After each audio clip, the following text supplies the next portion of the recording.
Hello everyone, कैसे हैं आप सब? I am Medhavi Nigam, welcome you all to your own channel Achievers Success Mantra. In our last session, we have completed our Unit 4 of Part B, Vocational Skills, in which we have discussed about hazards, its types and sources, general evacuation procedures, and healthy living.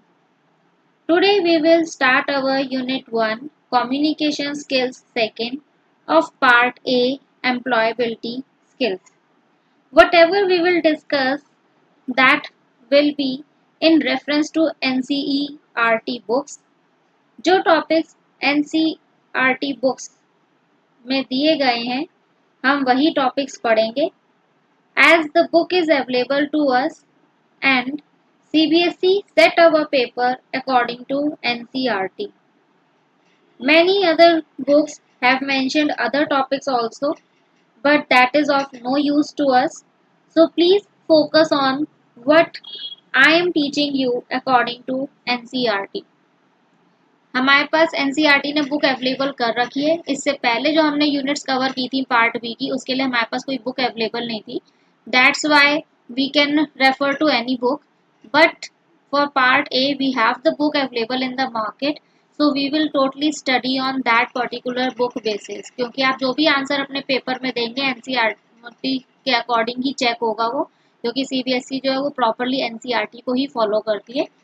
So the topics that we will discuss today are introduction of the topic, that is of communication, then communication, methods of communication, types of communication, advantages and disadvantages of verbal communication, and advantages and disadvantages of non-verbal communication. The first one is introduction. सबसे पहले हम चलिए थोड़ा सा introduce कर लेते हैं अपनी इस यूनिट को. जब भी हम कहते हैं कि आपको एक थॉरो नॉलेज होनी चाहिए किसी भी चीज़ की, थॉरो नॉलेज का मतलब होता है बहुत अच्छी नॉलेज.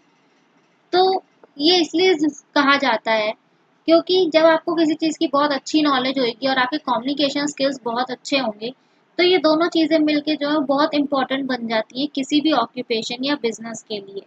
यानी कि अगर आप कहीं पे भी जॉब लेने जाएंगे या कोई भी आप बिजनेस स्टार्ट करना चाहते हैं, तो आपको ये दो चीज़ें बहुत चाहिए होती हैं कि एक तो लैंग्वेज की आपको बहुत अच्छी नॉलेज हो, चाहे आप हिंदी बोलते हो, चाहे आप इंग्लिश बोलते हो, कोई सी भी लैंग्वेज बोलते हो, आपको उस हर एक लैंग्वेज की अच्छी नॉलेज होनी चाहिए. और साथ में साथ आपके कम्युनिकेशन स्किल्स भी अच्छे होने चाहिए. ये नहीं कि सिर्फ लैंग्वेज की नॉलेज है तो हो गया, नहीं. उस लैंग्वेज को दूसरे के आगे रखना क्या कैसे है, उस लैंग्वेज को क्या बोलना कैसे है, वो सब भी बहुत ज़रूरी हो जाता है. जब आप एक स्टूडेंट होते हैं, जब आप स्कूल में पढ़ते हैं, तो हम एज ए स्टूडेंट बहुत सारी लैंग्वेजेस पढ़ते हैं. And it is important that you are able to read, write, speak and listen well. तो ये बहुत ज़रूरी हो जाता है कि जब आप एक स्टूडेंट हैं, आप कई तरह की लैंग्वेजेस पढ़ते हैं, तो आपको वो सारी लैंग्वेजेस पढ़नी आनी चाहिए, लिखनी आनी चाहिए, बोलनी आनी चाहिए और सुननी भी आनी चाहिए. सुनने मतलब क्योंकि जब आपको वो लैंग्वेज आती है, आप दूसरे को सुनेंगे और आप तभी तो समझ पाएंगे उस लैंग्वेज को. और ये सब किस लिए ज़रूरी होता है? ये सब इसलिए ज़रूरी है so that you can communicate properly with others.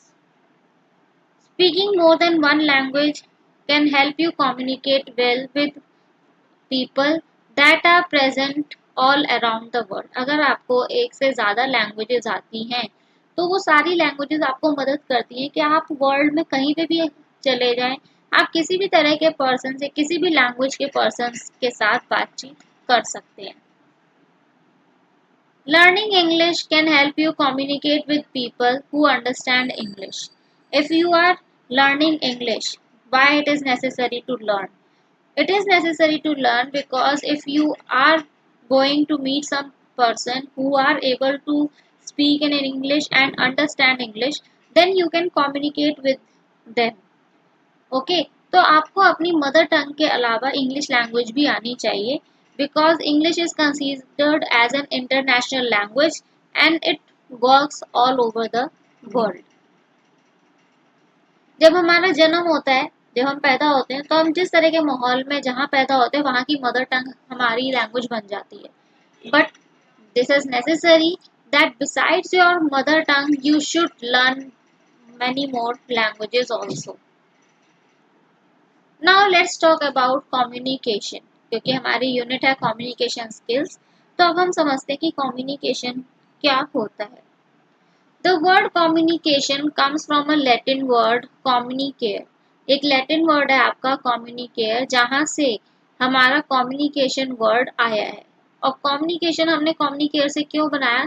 Because the meaning of that particular word is to share. Communicare का मतलब होता है to share, आपस में चीजें बांटना.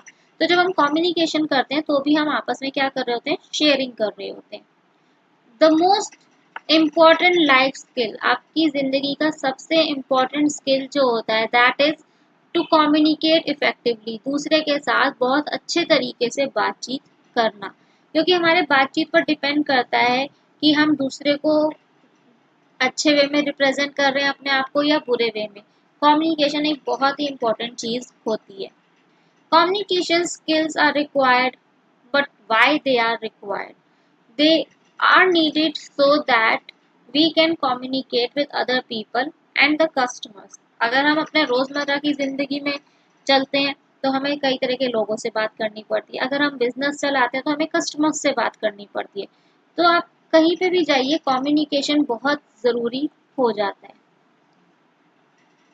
Clear and concise communication is of immense importance. साफ और छोटा, कंसाइज मतलब टू द पॉइंट, मतलब जितनी बात कहनी चाहिए सिर्फ उतनी ही बात कहिए. ये नहीं आप एक्स्ट्रा बात किए जा रहे, नो. ये क्लियर और कंसाइज कम्युनिकेशन होता है, बहुत ही ज़्यादा इम्पॉर्टेंट होता है when you are in work और you are in business environment. क्योंकि इस दो चीज़ों में क्या होता है, बहुत सारी पार्टीज यानी कि बहुत सारे पर्सन, बहुत सारे बिजनेस पर्सन इन्वॉल्व होते हैं. वेरियस स्टेक होल्डर्स जैसे कि आपके कस्टमर्स, आपके employees, vendors, media, they are always sending important information to each other. ये आपस में क्या होते हैं, एक दूसरे को हमेशा इम्पोर्टेंट इन्फॉर्मेशन सेंड करते हैं. हाउ? कस्टमर्स कैसे इम्पोर्टेंट इन्फॉर्मेशन सेंड करते हैं? Suppose I bought a mobile. If I like that mobile, मुझे उस मोबाइल के फीचर्स अच्छे लगे, मुझे उसकी वर्किंग स्टाइल अच्छा लगा, what I will do, I will tell about that mobile to my friends that yes, this mobile set is very good, you should also try. So this is an important information. Why? Because the business of the company will increase in this way. In the same way, when employees talk, they will tell to other person that yes, my company is very good, it provides me with such facilities, there are so much things. So every information that you are giving to others can be considered important at some point. Let's understand the communication process. Communication में आपके दो persons involve होते हैं. The messenger जो message दे रहा होता है, and the other one is recipient जो मैसेज रिसीव कर रहा होता है. Okay? The messenger who is sending the message, he should or she should think what I mean, कि हम जो भी बात कह रहे हैं उस बात को कहने का मतलब क्या है. Then that is information और input, आपको information उसमें input करनी पड़ती है. और जब भी आप कोई मैसेज भेज रहे होते हैं तो वो मैसेज क्या होता है, कोड होता है. जब आपने कुछ बोला दैट इज कोडिंग. जो चैनल है वो आप किसी भी तरह का हो सकता है, आप बोल सकते हैं, लिख सकते हैं, ग्राफिक हो सकता है, वीडियो भेज सकते हैं, anything it can be. At least some code in common, कुछ तो कोड जो है वो आपस में कॉमन होना चाहिए. यानी कि ये जो चीज़ें हमने अभी पढ़ी, स्पीकिंग, राइटिंग, ग्राफिंग, वीडियो, इनमें से कोई एक चीज़ तो होनी ही चाहिए. फिर जो मैसेज है वो रेसिपिएंट के पास भेज दिया जाता है, और जो रेसिपिएंट होता है वो क्या करता है, उस मैसेज को डिकोड करता है. डिकोड यानी कि समझता है, और फिर वो ये देखता है व्हाट आई अंडरस्टैंड, कि जो मुझे मैसेज भेजा गया था उससे मैं क्या समझा. और जब भी वो कुछ समझेगा तो वो आपस में क्या प्रोवाइड करेगा, आपको बिहेवियर प्रोवाइड करेगा. वो बिहेवियर अच्छा भी हो सकता है और वो बिहेवियर रूड भी हो सकता है, एंग्री भी हो सकता है, किसी भी तरह का आउटपुट हो सकता है. But that depends on the messenger, what kind of message he or she is sending to the other person. Communication has 3 important parts. हमारे कम्युनिकेशन में 3 पार्ट्स बहुत ही ज़्यादा इम्पोर्टेंट होते हैं। The first one is your transmitting. Transmitting क्या होता है? जब एक सेंडर मैसेज भेजता है किसी भी मीडियम के थ्रू, वो मीडियम कोई भी हो सकता है, either you are sending the message through electronic means और you can send the message through a offline mode. आप ऑफलाइन मोड के थ्रू भी मैसेज भेज सकते हैं। So there are many medium many ways through which you can send message to the other persons. Then second is listening. The receiver listens and understands the message. जो receiver होता है वो उस message को सुनता है, उसे समझता है. And third is feedback. Feedback यानी कि message को सुनने के बाद, समझने के बाद जो भी message receiver भेजता है किसको, sender को, तो वो होता है फीडबैक। चलिए इसको एक एग्जांपल के थ्रू समझ लेते हैं कि ट्रांसमीटिंग, लिसनिंग और फीडबैक ये तीनों आखिर होते क्या हैं। मान लीजिए कस्टमर और सेल्स पर्सन के बीच में आपस में बात हो रही है। जो कस्टमर है वो एक रिटेल एसोसिएट को कहता है, do you have the text book of beauty therapist? क्या आपके पास ब्यूटी थेरेपिस्ट की बुक है जो कि एनसीईआरटी के द्वारा पब्लिश की गई है? तो सेल्स पर्सन क्या कहता है, लेट मी चेक, मुझे चेक करने दो। तो कस्टमर ने जो रिटेल एसोसिएट से कहा वो क्या कर रहा है, वो ट्रांसमिट कर रहा है, उसे मैसेज दे रहा है और वो उसे ओरली मैसेज दे रहा है। ठीक है, तो सेल पर्सन उसे उसके मैसेज को सुना, ठीक है, लिसनिंग करी उसने और उसने क्या बोला कि मुझे चेक करने दीजिए। और कुछ समय बाद वो कहता है, yes we have the text book of beauty therapist. हाँ, हमारे पास ब्यूटी थेरेपिस्ट की टेक्स्ट बुक है। तो ये उसने क्या किया, कस्टमर को फीडबैक दिया कि हाँ आपने जो मेरे से कहा था वो बात मैं समझा और अब मैं आपको ये बता रहा हूँ कि हमारे पास वो टेक्स्ट बुक है। तो ये फीडबैक हो गया। तो कस्टमर उसे क्या कहेगा, please give me 1 copy of text book, I want to purchase it. मुझे टेक्स्ट बुक की 1 कॉपी दीजिए, मैं इसे खरीदना चाहता हूँ। In this conversation, the customer is first transmitting the message to the salesperson. The salesperson is then listening the message of the customer and then giving him the feedback about informing him that yes, he has the textbook that he is asking for. The process of conveying a message is complete only when the person receiving it has understood the message. Okay, इसका मतलब ये है कि एक process जो होता है message convey करने का, मैसेज पहुंचाने का, वो तब कंप्लीट मान लिया जाता है जब वो पर्सन जो उस मैसेज को रिसीव कर रहा है वो उस मैसेज को अच्छे से समझ लेता है और उस मैसेज को अप्लाई करने की कोशिश करता है। The elements of communication cycle, जो हमारी कम्युनिकेशन की पूरी साइकिल होती है उसके क्या क्या एलिमेंट्स होते हैं। The various elements are, first one is sender, वो पर्सन जो कि कम्युनिकेशन शुरू कर रहा होता है। Second is message, the information that the sender wants to convey, वो इंफॉर्मेशन जो कि सेंडर किसी तक पहुंचाना चाहता है। Third, channel, the means by which information is sent, वो जरिया जिसके थ्रू इंफॉर्मेशन पहुंचाई जाती है। फोर्थ, रिसीवर, वो पर्सन जो कि मैसेज ले रहा होता है। And last is feedback, the receiver's acknowledgement and response to the message, यानी कि रिसीवर ये एक्नॉलेज करता है कि हाँ मुझे मैसेज मिला और अब मैं इस मैसेज का आपको ये रिस्पॉन्स, ये रिप्लाई दे रहा हूँ, वो क्या होता है हमारा feedback. We are constantly use some form of communication, हम जो है हम कम्युनिकेशन की कोई ना कोई मैसेज की फॉर्म इस्तेमाल करते रहते हैं। और another to send a message, या एक से ज़्यादा तरीके हम लोग अपनाते हैं मैसेज को भेजने के लिए, चाहे वो हमें कहीं पे भी भेजना हो। Without different methods of communication available today, it would be challenging to carry out business as proficiently as it is done today with the same swiftness. आज हम जितनी आसानी से अपने बिजनेस को चला रहे हैं, जितनी तेजी से, जितने अच्छे तरीके से, अगर हमारे पास ये सारी कम्युनिकेशंस के तरीके नहीं होते तो शायद ये पॉसिबल नहीं हो पाता। Let's understand the elements of communication and the process involved in it. The first one is the sender. जो हमने बात करी थी कि पहला जो है वो सेंडर होता है, जो कि कम्युनिकेशन क्या करता है, स्टार्ट करता है। सेंडर क्या करता है, इंफॉर्मेशन देता है। It gives information, it means the message is encoded, right.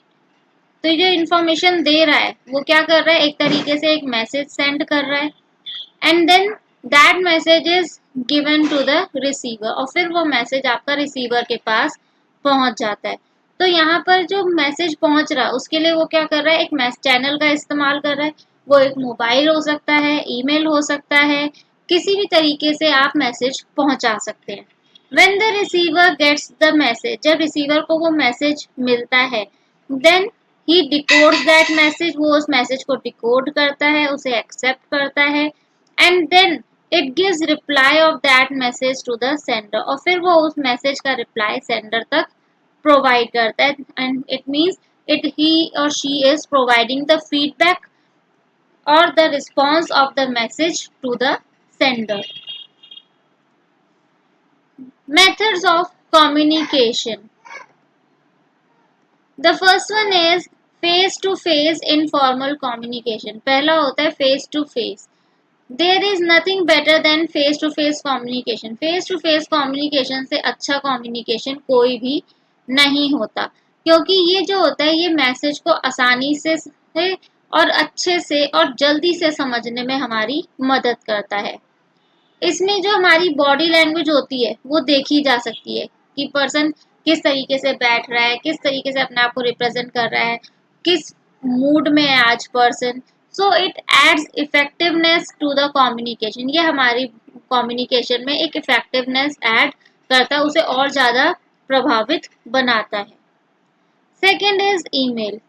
It is used to communicate quickly with one or many individuals in various locations. जो ईमेल होता है वो हमारी मदद करता है कि हम किसी के भी साथ, चाहे वो एक पर्सन हो या अलग अलग पर्सन हो, और चाहे वो किसी भी लोकेशन में बैठे हो, हम उनके साथ कम्युनिकेट कर सकते हैं, बातचीत कर सकते हैं, और ये हमें फ्लैक्सिबिलिटी, कन्वीनियंस और लो कॉस्ट प्रोवाइड करता है। Third is notices and posters. It is effective, ये तब इफेक्टिव होता है, तब प्रभावी बन जाता है when the same message has to go out to a large group of people, जब बहुत सारे लोगों को हमें एक ही मैसेज पहुंचाना होता है। Generally used where email communication is not effective, ये वहां पर इस्तेमाल होता है जहां पर हम लोग ईमेल का इस्तेमाल नहीं कर सकते, यानी कि ईमेल जो है वो हमारी कम्युनिकेशन को दूसरे तक नहीं पहुंचाता। जैसे कि अगर फैक्ट्री में वर्कर्स काम करते हैं और हमें क्या करना है, उनका लंच टाइम चेंज करना है, तो हम क्या करेंगे, सिंपल एक नोटिस लगा देंगे that yes the lunch time has been changed from this to this. तो वो जो पोस्टर बनाया हमने, नोटिस निकाला, वो हर किसी तक पहुंच जाएगा। इसी तरीके से अगर हमें ये बताना है कि एक XYZ कंपनी है that will remain close on Sunday for all the customers, तो इसके लिए भी हम क्या करेंगे, एक नोटिस निकाल देंगे, एक पोस्टर बना देंगे that this company will be closed every Sunday. Fourth is business meetings. वो communication जो कि business meetings के दौरान होता है, और कब किया जाता है, जब हमें बहुत सारे लोगों को अपने बात पहुंचानी होती है। ये और जो बात हम पहुंचा रहे होते हैं वो किससे रिलेटेड होनी चाहिए, आपके बिजनेस से, मैनेजमेंट से, या फिर ऑर्गेनाइजेशन से रिलेटेड कोई भी डिसीजंस जब हम लेते हैं। Not only this, we have some other methods also for communication, and those various methods involve your social networks, messages, phone calls for communication, newsletters, blogs, and many more ways are over there. Types of communication. We have two types of communication. The first one is your verbal communication and second is non-verbal communication. So, what is verbal communication? Verbal का मतलब क्या होता है? आप कहेंगे ma'am verbal means oral, जो भी हम चीज ओरली बोलते हैं जिसका कहीं पे कोई रिटर्न ड्राफ्ट नहीं होता, कोई सबूत नहीं होता, that is verbal or oral communication. Whenever we talk about verbal communication, we mean that we are talking about sounds, words, language, and speech. In verbal communication, speaking is one of the most effective and commonly used way that is used for communicating. अब ये देखिए, आप जब भी किसी से बात करते हैं तो आप बोलकर बात करते हैं। जब आप बोलते हैं तो उसमें साउंड्स इंक्लूड होती हैं, उसमें वर्ड्स इंक्लूड होते हैं, आप जिस तरह की लैंग्वेज बोल रहे हैं वो इंक्लूड होती है, स्पीच इंक्लूड होती है। तो ये सारी चीज़ें जो हैं वो हमारी एक तरीके से स्पीकिंग के अंदर ही इन्वॉल्व होती हैं।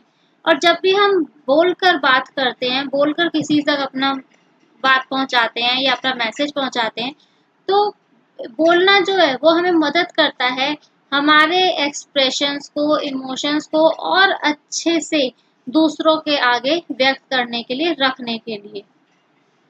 और if you have to define verbal communication in a single line, then how you have to define it? You can define it that verbal or oral communication is that style of communication where mostly you interact with others through spoken words. आप ये कह सकते हैं कि verbal communication एक वो style है communication का जहाँ पे आप ज़्यादातर दूसरों से बातचीत करते हैं वर्ड्स के जरिए जो कि आप बोलते हैं। Types of verbal communication. The first one is interpersonal communication.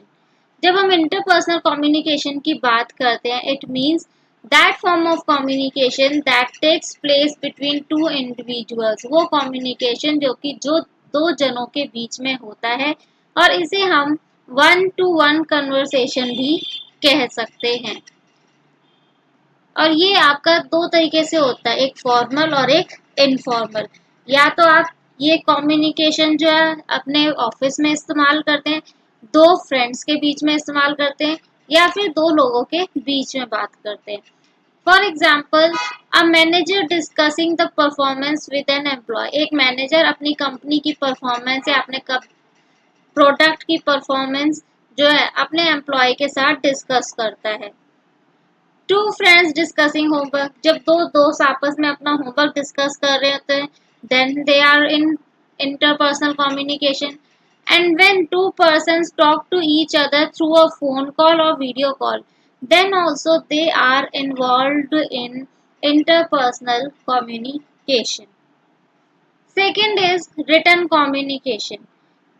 This form of communication involves writing words. इस तरह का जो कम्युनिकेशन होता है वो अपने अंदर राइटिंग वर्ड्स का इस्तेमाल करता है। उन राइटिंग वर्ड्स के अंदर आप letters, circulars, reports, manuals, SMS, social media chats, इन सब को इन्वॉल्व कर सकते हैं। And this kind of communication can take place between two और more than two people. For example, a manager writing an appreciation email to an employee. अगर एक manager appreciation email लिख रहा है अपने एम्प्लॉय को, जिसमें वो अपने एम्प्लॉयज की तारीफ कर रहा है, अपने एम्प्लॉय को शाबाशी दे रहा है। Writing a letter to grandmother inquiring about health. अगर आप अपनी ग्रैंड मदर को या ग्रैंड फादर को या किसी भी रिलेटिव को लेटर लिख रहे हैं, asking them then how is their health, how they are feeling now, everything is good or not, then such kind of communication is also a written communication. Third is small group communication. Such type of communication takes place when there are more than two people. जब एक conversation में दो से ज़्यादा लोग involved होते हैं, then we say that we are doing a small group communication.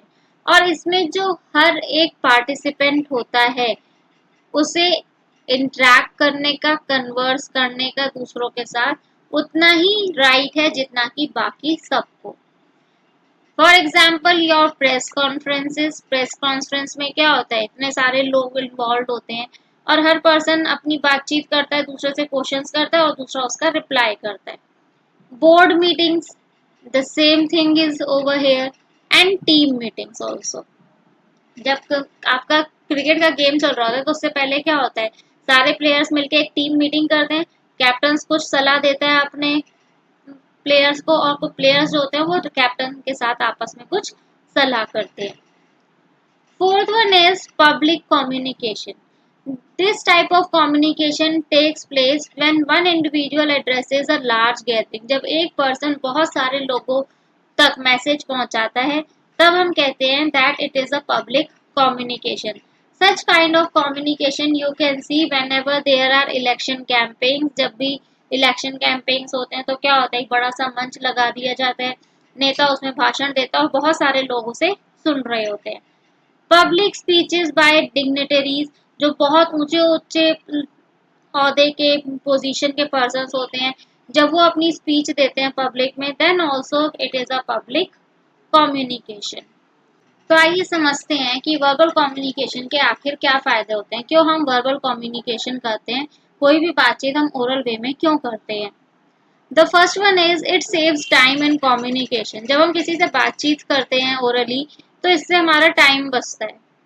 It is quick in obtaining feedback once delivered. एक बार आपने मैसेज दे दिया तो आपको फौरन उसका फीडबैक मिल जाता है. जैसा कि हमने अभी एग्जांपल किया था कस्टमर्स और सेल पर्सन का, तो उसमें क्या था, कस्टमर को हाथ के हाथ ही क्या मिल गया था, फीडबैक मिल गया था कि उसके पास बुक प्रोवाइडेड है.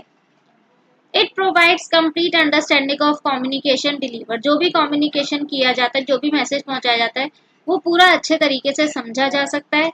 And there is chance to make it more clear in case of doubts in interpretation of words और आइडियाज. और अगर कोई हमारे वर्ड्स को या हमारे आइडियाज को गलत ले लेता है या उसे समझ में नहीं आता, तो आप ऑन द स्पॉट उसके उन डाउट्स को क्लियर कर सकते हैं. It is more reliable method of communication. ये सबसे अच्छा तरीका है कम्युनिकेशन का जिस पर आप पूरे तरीके से डिपेंड कर सकते हैं. It is flexible and effective for all. Flexible है, जैसे चाहे जैसे जहां मर्जी इस्तेमाल कर सकते हैं, और बहुत ही ज्यादा इफेक्टिव होता है, दूसरे को अच्छे से समझ में आता है. It is powerful means of persuasion and control. दूसरे के ऊपर आप अपनी बात रख के उसको अपनी बात में मनवा सकते हैं और उसको कंट्रोल भी कर सकते हैं. It is cheaper way of communication and hand saves money. और ये सबसे सस्ता वे है कम्युनिकेट करने का, क्योंकि इसमें आपको कोई मनी स्पेंड नहीं करना, क्योंकि आप इसमें कोई और जरिया इस्तेमाल नहीं कर रहे, तो ये आपका मनी भी सेव करता है. As it has advantages, it has some disadvantages also. So let's understand them also. The first one is emotions are visible and hence leads to trouble in certain cases. इसमें क्या होता है, दूसरा हमारे emotions को देख सकता है और कई केसेस में हमारे वो इमोशंस जो हैं वो ट्रबल भी क्रिएट कर सकते हैं. It has no legal validity. आपने जो बोला वो कहीं पे भी मान्य नहीं है, कहीं पे भी माना नहीं जा सकता. इसकी कहीं पे भी वैलिडिटी नहीं है कि आपने जो बात बोली और वो तीसरे पर्सन तक अगर पहुंची तो तीसरा पर्सन उसे मान ले. And hence will lead to problems in certain situations. और इस वजह से कुछ सिचुएशंस में प्रॉब्लम्स फेस करनी पड़ सकती हैं. It does not provide permanent record unless it is recorded with modern means of storage. जब तक कि इसको कहीं रिकॉर्ड ना किया जाए, ये हमें एक परमानेंट रिकॉर्ड प्रोवाइड नहीं करता. यानी कि जब तक कि आप आजकल के स्टोरेज जो डिवाइसेस आपको दिए गए हैं, चाहे आप रिटन फॉर्म में रिकॉर्ड करिए उन्हें, चाहे किसी की ऑडियो रिकॉर्ड करके उन्हें सेव करके रखिए, तब तक ये कहीं पे भी मान्य नहीं होता.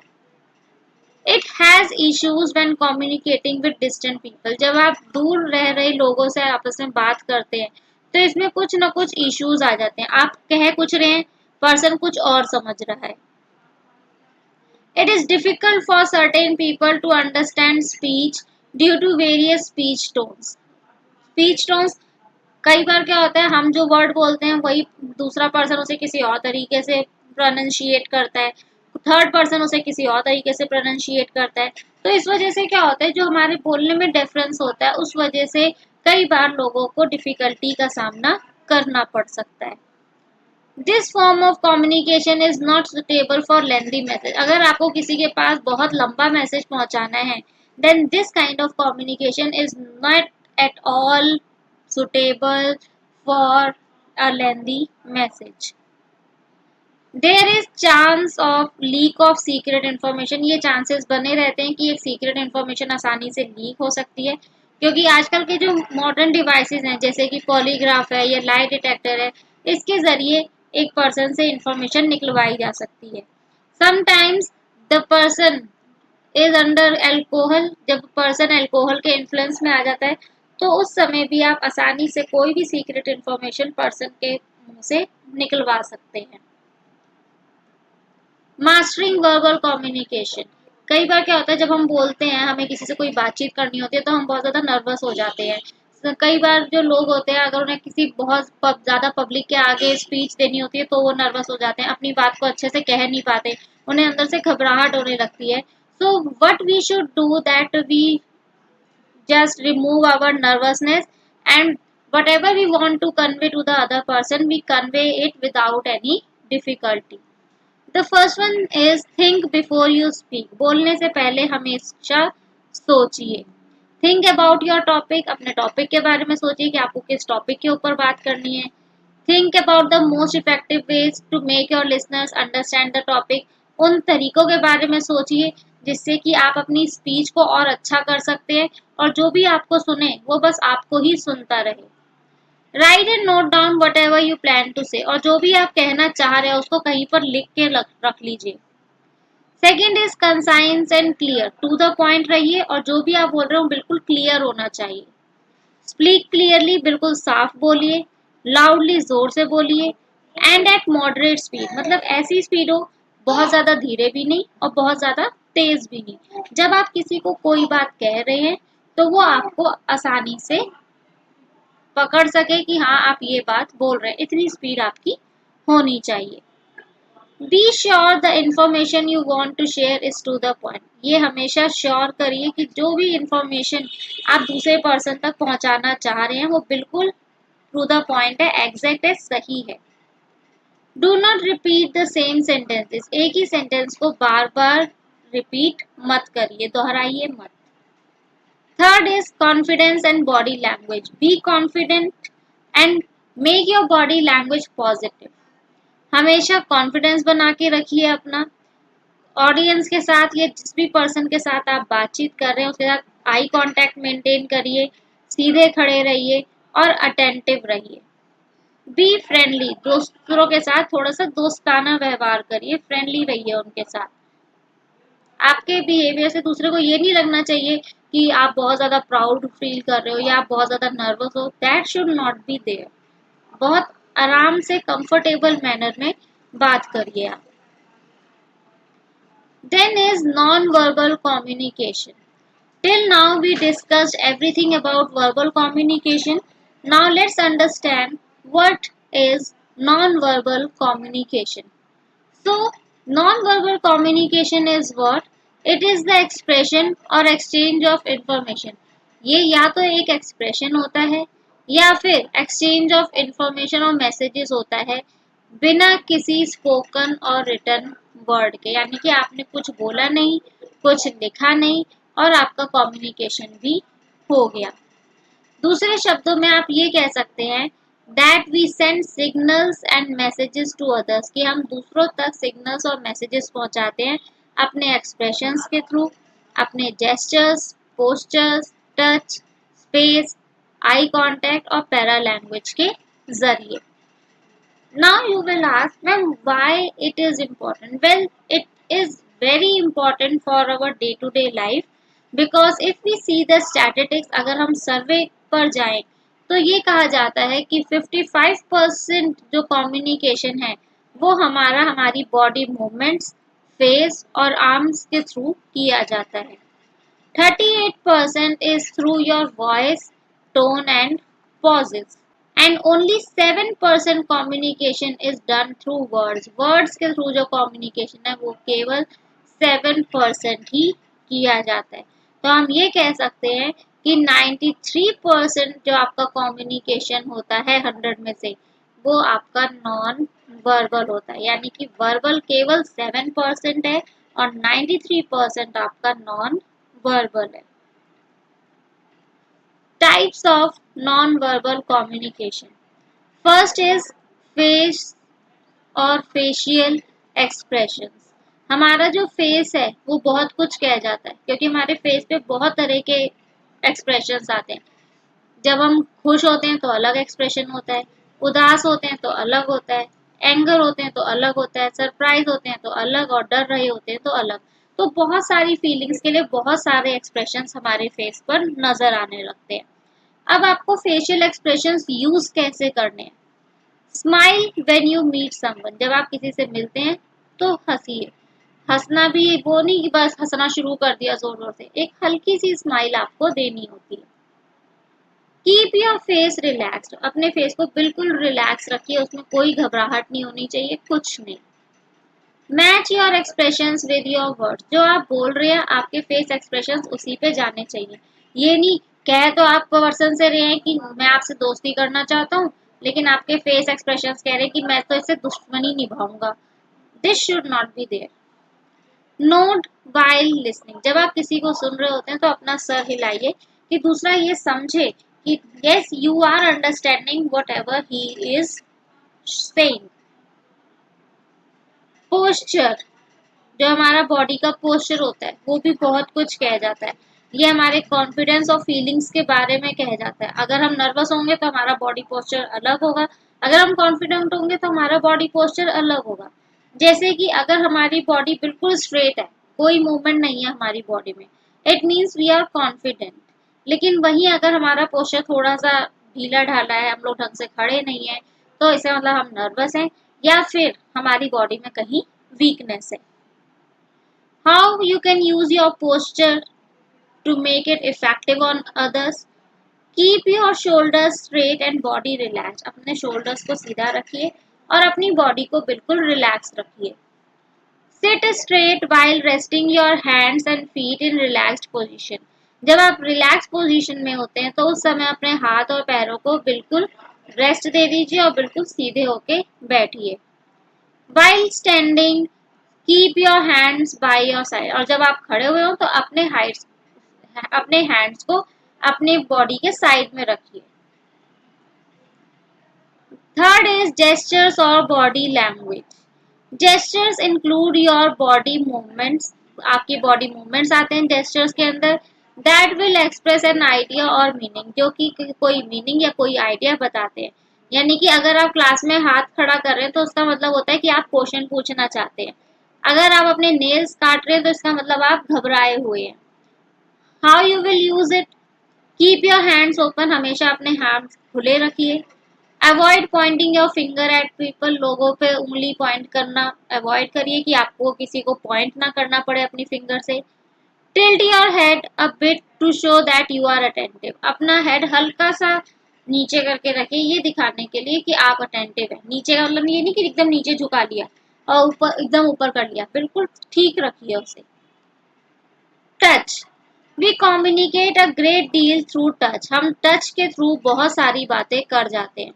यानी कि अगर हम एक छोटा सा हैंडशेक करते हैं, इसका मतलब हम एक दूसरे को कॉन्फिडेंस शो कर रहे हैं। अगर हम किसी की पीठ थपथपाते हैं तो हम दूसरे को एनकरेज कर रहे हैं कि हाँ तुमने बहुत बढ़िया किया, शाबाश। How to use it effectively. Shake hands firmly when meeting a person, जब भी आप किसी पर्सन से मिलते हैं तो बहुत आराम से उससे हाथ मिलाइए। Avoid other touch gestures during formal communication, जब आप दूसरे के साथ फॉर्मल कम्युनिकेशन करें तो कोशिश करिए कि टच के जो जेस्चर्स हैं वो थोड़े कम हो, एक दूसरे को छूइए मत ज्यादा। स्पेस, स्पेस क्या है, एक फिजिकल डिस्टेंस है जो कि लोगों को आपस में मेंटेन करना चाहिए, एक दूसरे के बीच में रखना चाहिए। The space between two person, दो पर्सन के बीच में जो स्पेस होता है बातचीत करने के दौरान, वो डिपेंड करता है कि उन इंटीमेसी या फिर क्लोजनेस, उनके बीच में कितनी क्लोजनेस है, वो कितने अच्छे दोस्त हैं या कितने अच्छे दुश्मन हैं। ये डिसाइड करता है हमारे बीच का डिस्टेंस, हमारे बीच की दूरी। Maintain proper space depending on relationship, आपका जिस पर्सन के साथ जैसा रिलेशनशिप है उस तरीके का स्पेस आप अपने बीच में मेंटेन करिए। और वो स्पेस आपका फॉर्मल और इनफॉर्मल दोनों हो सकता है। That depends on the closeness with the person, कि वो पर्सन जिसके साथ आप बात कर रहे हैं वो आपके कितने करीब है। देन इज आई कॉन्टैक्ट, वो तरीका जिस तरीके से हम दूसरे पर्सन को देखते हैं बात करते समय, that is eye contact. Eye contact जो बहुत सारी चीजें शो करता है, ये भी दिखाता है कि हम कितना अटेंशन पे कर रहे हैं दूसरे पर्सन को, उसकी तरफ देखते हुए। और कई बार क्या होता है, हमारी लुक ऐसी हो जाती है कि दूसरे पर्सन को ऐसा लगता है कि हम उसे इग्नोर कर रहे हैं। How you will use the eye contact effectively? Look directly at the person who is speaking. जो पर्सन आपसे बात कर रहा है उसकी तरफ डायरेक्टली देखिए। घूरना अवॉइड करिए, किसी को घूरिए मत, अपनी लुक्स को बिल्कुल रिलैक्स रखिए, नॉर्मल रखिए।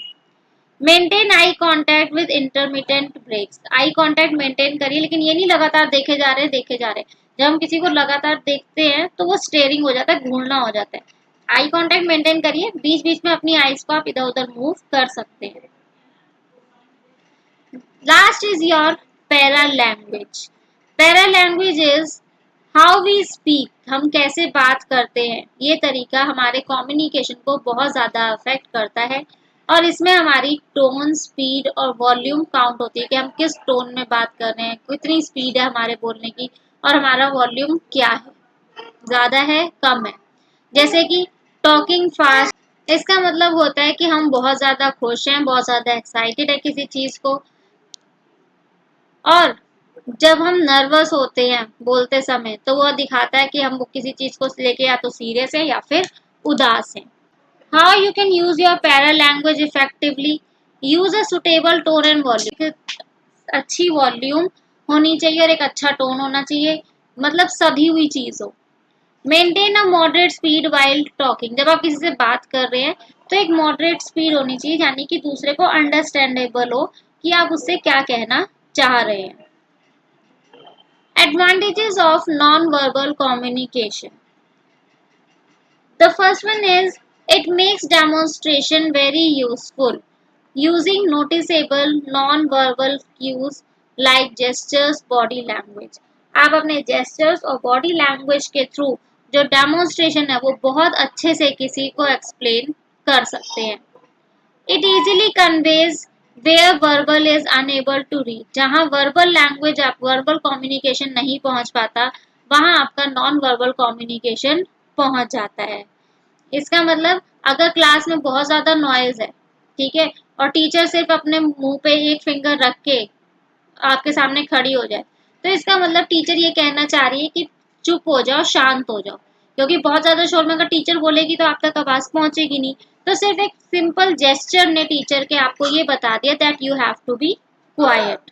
नॉन वर्बल मैसेजेस जो होते हैं वो हर किसी के द्वारा समझे जाते हैं, चाहे बीच में आके कोई कॉमन लैंग्वेज हो या ना हो, लेकिन ये मैसेजेस अपने आप दूसरे पर्सन तक पहुंच जाते हैं, और इसमें कोई भी लैंग्वेज बैरियर नहीं होता, यानी कि आपस में आपको लैंग्वेज की प्रॉब्लम नहीं आती।